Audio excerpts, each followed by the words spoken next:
quickly. Spins very, very quickly. So someone with their fingers very close to that very quickly spinning wheel, round each and every piece over it. Even if it's like a really petally flower or something organic looking, each and every one individually. Pieces like this, which also have that sharp edge on the inside where the filigree has been cut out, those can't go over the wheel. It's not the outside edge. So those guys go into the tumbler back here. It's very much like a rock tumbler. Some of those stones you found at the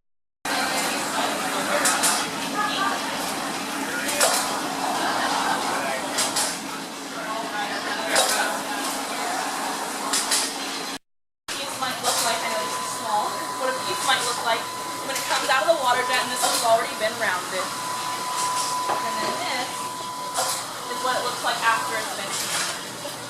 So you can see the difference between the two. This one has so much more kind of faceting and reflects the light a lot more than the flat one. It has that subtle curve. And then this is the final piece of what that earring would look like. Goes on with something like this. And the edges get thinned out to create the eventual clasp, so there's no welding or soldering on the hoop. It's all one piece of metal. And then the final product will look something like this. So the clasp has been created from the body of the earring, and it's been hand-hammered out to flatness. So all of those are done by hand as well. Each batch of these is like a slightly different shape, just because of the different artists that are working on it. So they really are all one of a kind because of all the touch flavor that's going on. Okay. It's on it. So they come here because you see the edge is that like on there. So what has to happen is that you get this in there and then you get that golden amber hue on the outside. The wire from the spool on the left feeds it into the mouth of the machine to create an open U shape. It cuts and shapes it to size. And what Ryan is doing is placing one piece on one prong, one piece on the other prong. And when she hits the foot pedal, the machine closes the U over the top. You see the tiny flash of light. We'll give it a nice sharp hit to make sure all those rings hold together. And if they don't, they will redo that one. We do not want these to fall apart. They're very important. The other kind of, you put that back up on the wall there. It's a magnet, so it'll stick right up there in the space. Perfect. About 55 Yashi is entirely self-sufficient. Retail, sales, all the graphic design, all the catalogs, and all of that is done entirely in Mbps. So we employ quite a lot. Yes, a lot of our employees have been here for 20, 25 years. We get the coloring, which is a really good example of like the evolution of the artistic skill that's gone into this work. Depending on the complexity of a piece,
that button on the back, the body of the earring itself created a connection.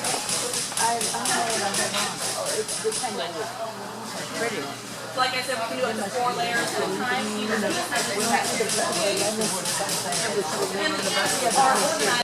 And the smallest, closest to me, and largest at the farthest side. So these pieces here would go through stone setting twice, because the two different sizes of bezels we have here on this piece.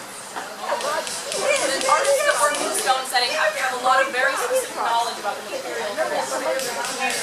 Crystals, dichroic glass, and natural semi-precious stones. Each stone is set, again, one at a time.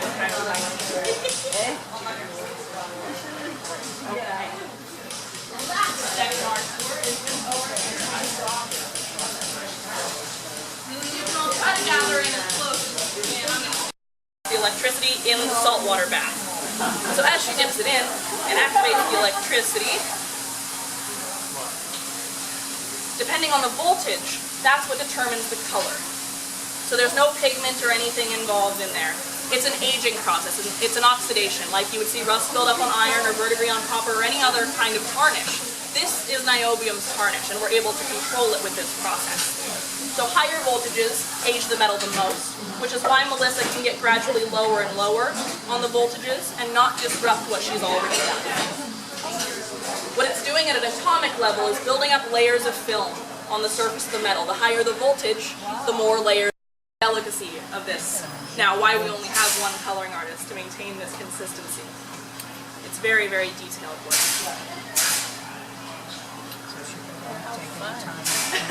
That's right. Not allowed. Okay, for this piece, because the voltage she's using is higher than the background, but lower than the foreground, it's only affecting one part of the earring.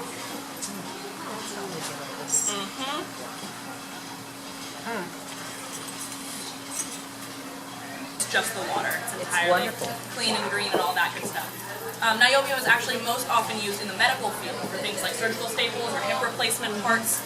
It's super hypoallergenic. It's very lightweight, which allows us to get really large earrings that have almost no weight to them at all. So it's a miracle metal for sure. Your hoops don't cause problems either. Nope, it's all very clean. Yes.